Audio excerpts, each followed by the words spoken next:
Guys, welcome to our new YouTube channel फालतू football talks. मैं हूं फरहान मजहर, आपका होस्ट और बिग आर्सेनल फैन। और मेरे साथ दो बहुत बड़े फुटबॉल के शौकीन और मेरे दोस्त सारिम और अहमद। ये अपना इंट्रोडक्शन कराएंगे और फिर हम स्टार्ट करते हैं फुटबॉल के ऊपर बात। जी अहमद, आप अपना प्रॉपर इंट्रोडक्शन कराएं। मेरा नाम अहमद ताहिर है। मैं बारसा फ़ैन हूँ शुरू से ही। और बारसा बेसिकली मेसी को देख के शुरू किया था। जब बारसा के प्राइम डेज से 15 में, तब मैंने स्टार्ट किया था फुटबॉल देखना। उसके बाद से 14 के वर्ल्ड कप में मैं मेसी को सपोर्ट कर रहा था। उसके ऑनवर्ड्स बेसिकली बारसा बारसा को सपोर्ट कर रहा जी सारिम, आप अपना इंट्रोडक्शन कराएं। मेरा नाम जी। सारिम है और मैं शुरू से ही रियल मैड्रिड फैन हूँ। बेसिकली रोनाल्डो के इन्फ्लुएंस की वजह से मैं रियल मैड्रिड फैन बना। अच्छा, ठीक है यार। मैं तो अब मैं भी अपना थोड़ा सा आपको और इंट्रोडक्शन करा देता हूँ कि मैं आर्सेनल फैन हूँ 2007 से। जैसे आपको पता है, आपने इन दोनों का इंट्रोडक्शन सुन लिया होगा। ये इन शॉर्ट ग्लोरी हंटर्स हैं। मैं 2007 में प्योर मतलब फैन बना था आर्सेनल की। फुटबॉल देख के सेस्क फैब्रिगास और आर्सेनल का प्ले स्टाइल मुझे बहुत पसंद आया था, जिसकी वजह से मैं आर्सेनल फैन बना था। था। तो असल में चले आप ग्लोरी विदाउट हंटर वेस्टिंग हो नहीं टाइम, सकते ना, क्योंकि आर्सेनल ने कुछ जीतना ही नहीं है। तो ग्लोरी आप हंट देखना करोगे ये अभी वीडियो स्टार्ट नहीं हुई। आपको पता है, इनको जरा हिस्ट्री नहीं पता, वो पता लग जाएगी, बता दूंगा आहिस्ता आहिस्ता। लेकिन खैर हम हिस्ट्री अब देखी अपने है आपकी, हमने बहुत बड़ी हिस्ट्री थी, पढ़ी नहीं गई। चले अब हम अब टाइम वेस्ट किए बगैर, ये वाला बैंटर तो चलता ही रहेगा। टाइम वेस्ट किए बगैर हम अपने मेन टॉपिक पे आते हैं, जो कि आपको पता है सारी टॉप 5 लीग्स जो हैं वो स्टार्ट हो रही हैं इस वीकेंड से। और कुछ बड़े बड़े फिक्सचर्स आ रहे हैं, लेकिन इस वीक का सबसे इंटरेस्टिंग और सबसे बड़ा फिक्सचर जो है वो आ रहा है Arsenal versus Manchester United at Old Trafford. United के होम में मैच आ रहा है और यानी ये बड़ा मैच इंटरेस्टिंग होगा। बहुत सारे इसमें बैटल्स हैं, इंडिविजुअल बैटल्स हैं, मैनेजर्स के बड़ी हाइप बन रही है आजकल इन दोनों की। लेकिन हम पहले ट्रांसफर्स पे बात कर लेते हैं, दोनों की क्या ट्रांसफर इस समर में रही हैं, फिर हम मैच रिव्यू थोड़ा सा कर लेंगे। तो पहले मैं सबसे पहले जो सबसे मेन ट्रांसफर ट्रांसफर यानी हुई थी, जनवरी में आर्सेनल ने मार्टिन जुबिमेंडी को जो है साइन कर लिया था। उस वक्त ऑलमोस्ट हेयर वी गो आ गया था और फिर समर में 100% इसकी कंफर्मेशन भी होगी। तो मैं इनसे पूछता हूँ, उनका क्या ख्याल है। ला लीगा फैंस भी हैं, इन्होंने मार्टिन जुबिमेंडी को थोड़ा ज्यादा खेलते भी देखा है रियल सोसिएदाद में। तो अहमद, आपसे स्टार्ट करते हैं। आपका क्या व्यूज है Martin Zubimendi to Arsenal move के बारे में? एज ए प्लेयर आपको कैसा लगता है वो? मुझे तो काफ़ी अच्छा प्लेयर लगता है, क्योंकि ला लीगा जो स्टाइल है ना, सोसिएडाड जैसे छोटी टीम है, इतनी बड़ी टीम नहीं है, लेकिन फिर भी बिल्डअप का स्टाइल होता है ला लीगा में। इतनी फास्ट फुटबॉल नहीं होती प्रीमियर लीग जैसे। थोड़ा सा एडजस्ट करने में टाइम लगेगा, लेकिन टेक्निकली बड़ा अच्छा प्लेयर है। डुअल्स बड़े अच्छे वन करता है, फिर फाइनल थर्ड में बॉल्स बड़ी अच्छी रिकवर करता है। तो मेरे ख्याल से एक बड़ी बड़ी अच्छी एड ऑन होगी आर्सेनल के लिए। वो एक अलग बात है कि ला लीगा से प्लेयर्स आते हुए प्रीमियर लीग में थोड़ा सा हेजिटेशन होती है उनमें, क्योंकि Premier League is too fast for them. तो थोड़ा सा शायद उससे मसला हो, लेकिन आई थिंक अच्छा ही रहेगा आर्सेनल के लिए। और सारे में आपका क्या ख्याल है? हम पहले तो ये भी एक न्यूज आ रही थी कि शायद रियल मैड्रिड जो है वो हाईजैक कर ले मूव, लेकिन वो नहीं हो सका। वैसे आपका क्या ख्याल है ओवरऑल मार्टिन जुबिमेंडी पे? मेरे ख्याल में भी आर्सेनल के लिए बहुत अच्छी साइनिंग थी।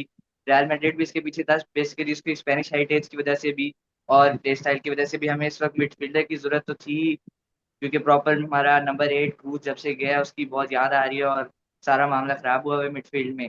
तो जुबिमेंडी टाइप प्लेयर हमारा बहुत अच्छा चलता। मगर अब तो आर्सेनल चला गया। मेरे ख्याल में अहमद की बात सही है। प्रीमियर लीग के प्ले स्टाइल में बंदा फंस जाता है थोड़ा।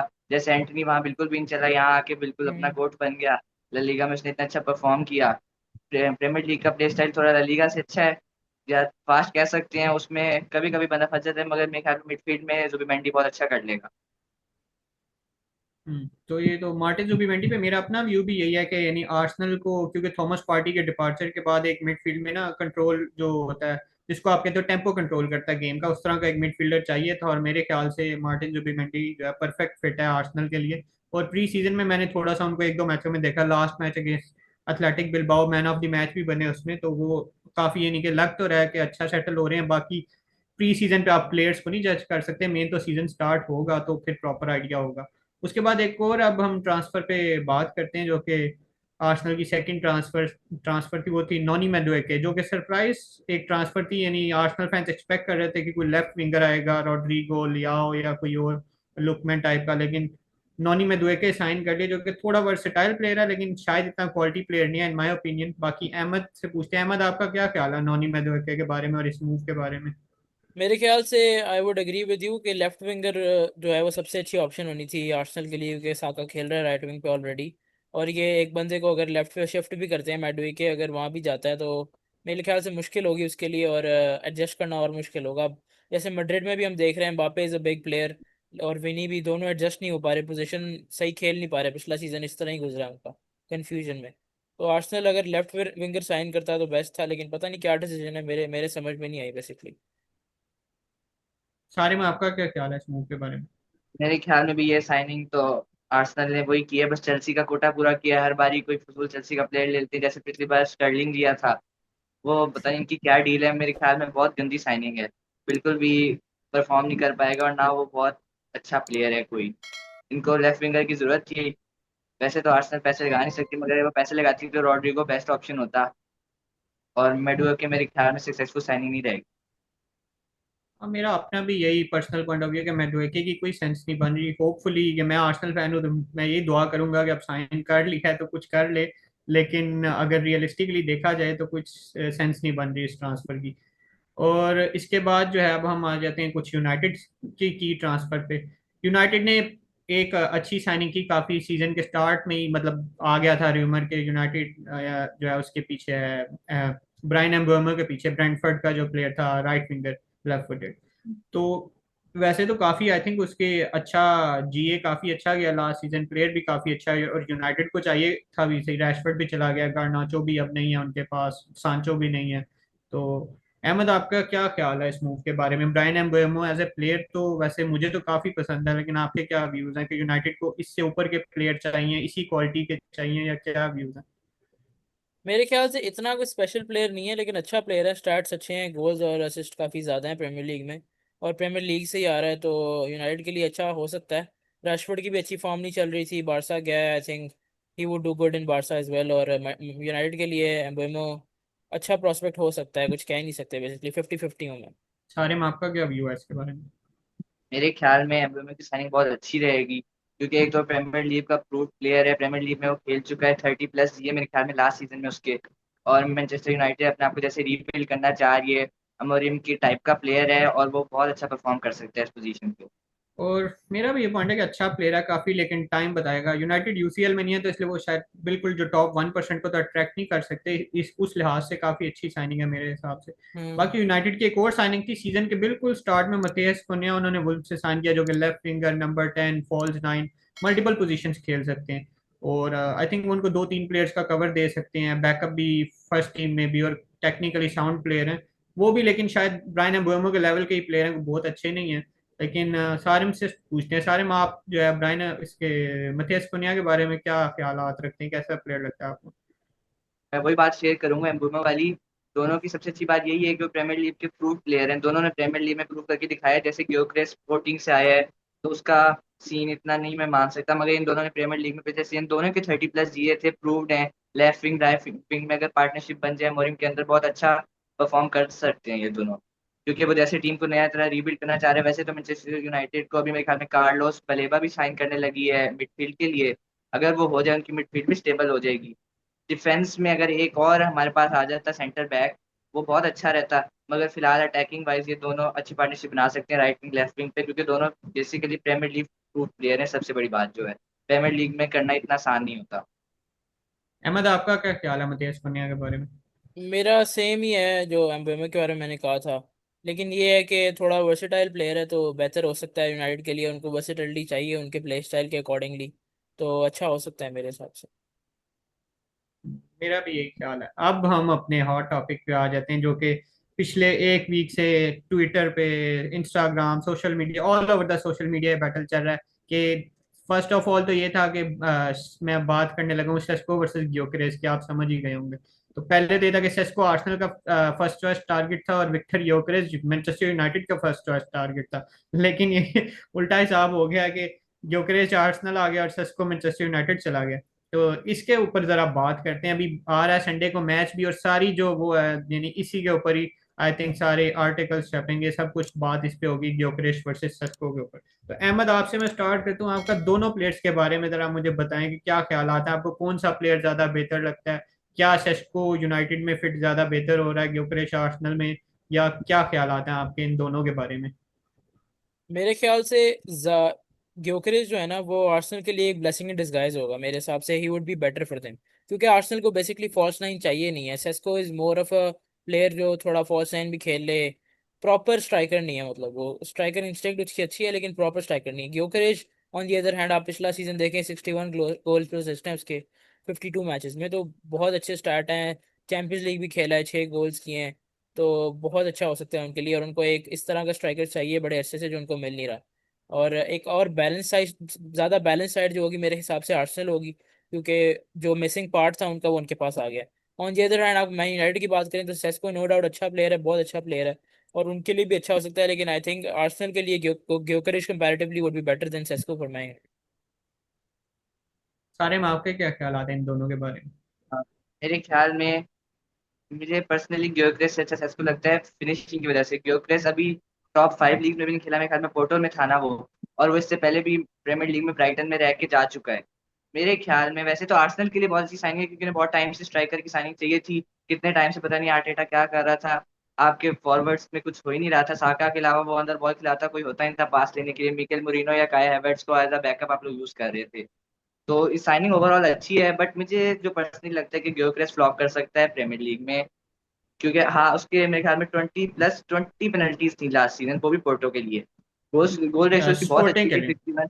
हाँ हम्म। स्पोर्टिंग के लिए, स्पोर्टिंग। सॉरी। गोल रेशियो उसकी बहुत अच्छी रही है, मगर फिर भी मुझे नहीं लगता वो प्रीमियर लीग में चल पाएगा। और on the other hand Sesko as a उसकी फिनिशिंग, मैंने ना लास्ट टाइम अभी जैसी साइनिंग हुई है तो बहुत ज्यादा क्लिप्स देख रहा हूँ, उसकी फिनिशिंग बहुत अच्छी है। और जैसे अभी मैनचेस्टर यूनाइटेड अपने आप को बिल्ड करना चाह रही है, नया पूरा टैग उन्होंने तैयार किया है सेस्को और कूनिया का। तो वो अगर देखो हमारे पास अभी चैंपियंस लीग फुटबॉल भी नहीं है, तो एक सीजन तो मिनिमम है हमारे पास ट्रेन होने के लिए, सारी टीम बिल्ड करने के लिए रूबन मोरी अपने हिसाब से टीम बिल्ड कर सकते। तो उसके मुकाबले अगर वो इसमें कामयाब हुआ, सक्सेसफुल रहा टीम बिल्ड करने में, तो सेस्को ज्यादा सक्सेसफुल साइनिंग रहेगी इन कंपैरेटिवली गोक्रेस के। मेरा पर्सनल पॉइंट ऑफ व्यू ये, मेरे ख्याल भी आर्सेनल को विक्टर योकेरेस टाइप प्लेयर ज्यादा चाहिए था, जो कि बॉक्स में रहे, रन बनाए इन बिहाइंड, लास्ट डिफेंडर के साथ रह के खेले और अच्छा फिनिशर हो। सेस्को के बारे में मेरा ये ख्याल है, काफी सारे यूनाइटेड फैंस, और जिस तरह सारिम ने जो पॉइंट का, काफी सारे यूनाइटेड फैंस का भी यही पॉइंट है कि बेंजामिन सेस्को क्योंकि टॉप 5 लीग में खेला हुआ है, योकेरेस ने प्रूव नहीं किया है वो। लेकिन मैं भी इसका काउंटर आर्ग्यूमेंट ये दे सकता हूँ कि बेंजामिन सेस्को उस लीग में खेला है जिसमें हैरी केन ने 30+ गोल मारे, और बेंजामिन शेस्को ने सिर्फ 13 गोल्स मारे उसी लीग में। और बस ये बात, लेकिन मैं एग्री करता हूँ कि उन 13 गोल्स में से 4-5 गोल ऐसे हैं जो कि नॉर्मल स्ट्राइकर या प्लेयर शायद कर ही ना पाते, यानी बहुत अच्छे फिनिश हैं। लेकिन वही बात है कि पोटेंशियली शेस्को में भी ज्यादा अच्छे हैं, लेकिन वो पोटेंशियल अब कहाँ पे जाता है? एक दौर में टीमो वर्नर की बहुत हाइप होती थी, अल्वारो मोराटा, ये कुछ प्लेयर्स होते हैं जो कि बस फिर हाइप मर्चेंट रह जाते हैं और घूमते फिरते रहते हैं यूरोप में। मे भी बेंजामिन शेस्को वो प्लेयर बन जाए, और मैं दुआ भी करूंगा वही प्लेयर बन जाए। वरना तो आर्सेनल के लिए बड़ा बुरा लगेगा अगर शेस्को बहुत अच्छा परफॉर्म कर गया प्रीमियर लीग में। तो इसी के साथ ही चले, बेंजामिन शेस्को और ग्योकरेश पे तो होगी बात, अब हम अपना मैं आर्गुमेंट ये मैं क्लोज करते मैं एक हैं और इस। पॉइंट ऐड करना चाहूंगा यार। जी जी, ऐड करें करें, ऐड आप करें। मैं कह रहा हूँ कि जैसे Sesko as a Wayne Rooney type player नहीं बन पाएगा, मतलब प्रॉपर मैनचेस्टर यूनाइटेड हेरिटेज नहीं संभाल पाएगा जैसे मैनचेस्टर यूनाइटेड पहले रहा है, मगर he will be more of a Zlatan type player. अच्छा खेलेगा, बहुत ज्यादा अच्छा नहीं, जैसे लास्ट ईयर हमारे कोई भी अच्छा आगे नहीं चला, मेसन माउंट किया वो भी रह गया, और एक और दो प्लेयर्स की वो भी नहीं रहे। सेस्को बहुत अच्छा रहेगा मेरे ख्याल में कंपैरेटिवली ग्योक्रेस के, तो अच्छा रहेगा। पता नहीं मुझे लगता है ग्योक्रेस बहुत गंदा फ्लॉप कर जाएगा, सेस्को उसके मुकाबले चल, में अच्छा चला जाएगा। आर्सेनल चाहे फिर सेकंड भी नहीं रह पाएगी, मुझे तो लगता है इस बारी। मेरा ये मेरा तो इससे हम बिल्कुल डिफरेंट पॉइंट ऑफ व्यू। मेरे ख्याल से आर्सेनल एक बैलेंस टीम है, अच्छा होते आ रही है। एक टीम आप रीबिल्ड कर रहे होते हैं, प्लेयर्स को बड़ा डिफिकल्ट होता है, और वो आगे जब इस तरह करें। और मेरे लिए एक प्लेयर जो कंसिस्टेंट है और एक ही चीज बार बार कर रहा है, he is better than the one who is scoring 4 to 5 goals that are really special for a season. तो अगर आप 13 गोल मार रहे हैं उस लीग में, और उनमें से 6 गोल बहुत अच्छे हैं, दैट डजेंट मैटर अगर एक प्लेयर आपके उस पे 54 गोल्स मार रहा है, तो डिफरेंस बहुत ज्यादा और है। और यार देखो, आप फॉर्म पे हैरी भी केन की डिपेंड बात करता है कर अगर। रहे हो, वो हैरी केन बायर्न में खेलते हैं, उसकी प्रॉपर टीम देखो, और ये लाइप्जिग से आया है। लाइप्जिग और बायर्न के स्ट्राइकर में फर्क तो होगा, उनके पास प्ले मेकर्स की, और मूसियाला है उसके साथ और बहुत प्लेयर हैं। लाइप्जिग में आपको ऐसा कोई प्रॉपर बहुत अच्छे प्लेयर नहीं है। गोल रेशियो उसके मैं मानता हूँ बहुत कम है, मगर फिर भी स्ट्राइकर इंस्टिंक्ट्स और फिनिशिंग उसकी बहुत अच्छी है। वैसे तो मैनचेस्टर यूनाइटेड के पास भी प्ले मेकिंग में मसला है, मगर अभी क्या नाम था, कोबी मेनू, ब्रूनो, और अगर तो वो कार्लोस बलेबा भी साइन कर लेते हैं, अगर मिडफील्ड थोड़ी स्टेबल हो जाए तो वो आगे परफॉर्म कर सकते हैं ज्यादा अच्छा। चले, ये तो टाइम हमें बताएगा कौन परफॉर्म करेगा कौन नहीं करेगा। तो अब हम अपना जो है इस टॉपिक को क्लोज करते हैं फिक्सचर के ऊपर थोड़ी सी बात करके कि संडे को फिक्सचर आ रहा है ओल्ड ट्रैफर्ड में, फर्स्ट फिक्सचर है। और फर्स्ट नॉर्मली होता है कि सारे जो देखने आए होंगे स्टेडियम में वो फुल हाइप्ड होंगे, फुल यानी चैंट्स चल रही होंगी। और आर्सेनल यूनाइटेड की तो हिस्टोरिकली बहुत लंबी राइवलरी है काफी अरसे से। तो अहमद, आपका क्या ख्याल है, क्या एक्सपेक्ट करें इस मैच में? आर्सेनल जीतेगी, यूनाइटेड जीतेगी, या किस तरह मैच जाएगा ये? मेरे ख्याल से it will be A close call, लेकिन आर्सेनल जीतेगी। मेरी इंस्टेंट कह रही है, बेसिकली मैंने प्री सीजन फॉलो कोई नहीं किया क्या चल रहा है क्या नहीं आर्सेनल और मैन यूनाइटेड का, लेकिन बस I would go with my instinct कि आर्सेनल मेरे ख्याल से जीतेगी ये मैच। सारे में आपका क्या ख्याल है? मेरे ख्याल में ड्रॉ हो जाएगा। ना आर्सेनल जीतेगी ना Manchester United, it will be draw. और मैं इसके साथ एक और पॉइंट ऐड करना चाहूंगा। अगर आर्सेनल को जीतना चाहती है, मुझे नहीं लगता वो अर्टेटा के साथ जीत सकती है। अर्टेटा की वो विनिंग मेंटेलिटी मुझे लगती नहीं है। वो प्रॉपर टीम बिल्डिंग नहीं कर पा रहा। उसके 5-6 साल हो गए हैं। इतने टाइम में मैनचेस्टर यूनाइटेड ने इतनी गंदी टीम से 5 फाइनल्स खेले पिछले 5 साल में। बट अर्टेटा इसको आर्सेनल को एक भी फाइनल तक भी नहीं लेके जा सकी। ओवरऑल अच्छी परफॉर्मेंस रही है, आप सेकंड आए और प्रेम में परफॉर्म किया है। बट फिर भी कुछ होता है, जैसे थेरे हेनरी का आपने वो देखा होगा, वो भी यही बात कर रहा था।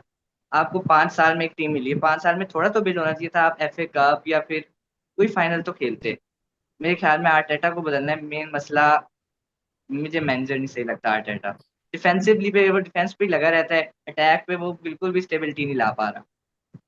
ये बात तो काफी सारे आर्सेनल फैंस भी एग्री करते हैं। और आर्टेटा को मेरे हिसाब से, मैं पॉजिटिव आर्सेनल फैन हूँ बहुत, लेकिन मेरे हिसाब से भी आर्टेटा का फाइनल चांस है। इस सीजन मेजर ट्रॉफी ना जीती तो आर्टेटा शुड बी सैक्ड। और मेजर ट्रॉफी में एफए कप को मैं इन्वॉल्व नहीं कर रहा, ऑल्दो कंसीडर होती है वो भी मेजर ट्रॉफी, यानी लीग या चैंपियंस लीग, इनके अलावा कोई चीज एक्सेप्टेबल नहीं है फॉर आर्टेटा दिस सीजन, क्योंकि बहुत पैसा लगाया और टीम भी अब स्टेबल है। और आई थिंक अब मिसिंग पीस स्ट्राइकर था, वो भी पूरा हो गया। अब एक मिसिंग पीस है लेफ्ट विंगर, उसमें भी आर्टेटा और बोर्ड का कसूर है कि why did they prefer Noni Madueke over a left winger. जो पैसा हम्म। नोनी मैडुएके पे लगाया वो पहले लेफ्ट विंगर पे लगाते, और फिर आपके पास एक्स्ट्रा बजट है और आप साका का अच्छा बैकअप लाना चाह रहे हैं तो फिर आप जो मर्जी साइन करें।